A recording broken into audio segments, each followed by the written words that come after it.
Yes, of course. Yeah. I came here now for the third time and 3 times on the podium, so I can say that this race really suits me. It was a goal for the rest of my career to win it once, and to do it already now, it's a big achievement, and it makes me really proud. And we talked to a few riders. They said it might be one of the hardest days they are on the bike because with the heat, the brutality of the race. Yeah, it's always super hard here, but especially now, actually, the first hour I was already suffering that I thought this is impossible that we can hold this pace.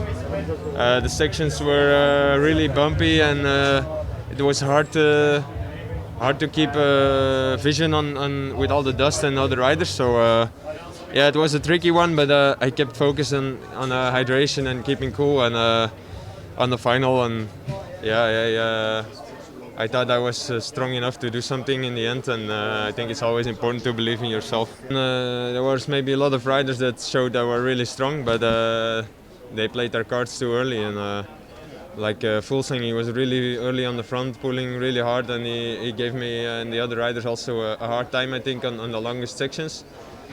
But then in the end we saw that he was tired, so it was really saving energy when possible and keeping cool, like I said. So yeah, in the end, is always the winner is always right, they say, and I can tell now a lot of stories. But in the end, it was just a perfect day for me. And how did you keep your cool when Fuglsang attacked? Did you think that was the wrong time to go?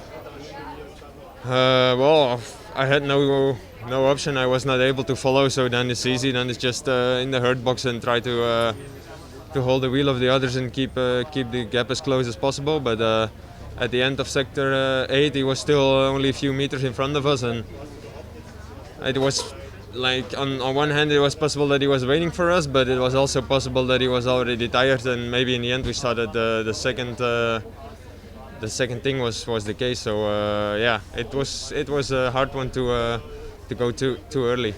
And you knew you had to go solo after that last sector? Well, I think then it's not really long anymore, so it's always good to try and give it an attack. It's a sector that hurt anyway if you attack or just stay in the wheels. It's always on the limit to reach the top because it's so steep.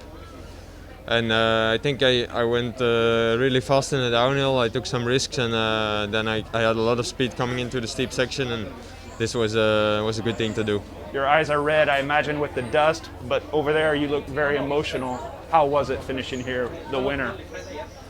Yeah, well, if this is something that doesn't make you emotional, then maybe there's something wrong with you. I think we live for this kind of races, and after such a long period of only training, it's a big relief to finally be able to race again and directly win. So yeah, it's one of the bucket list I can tick off.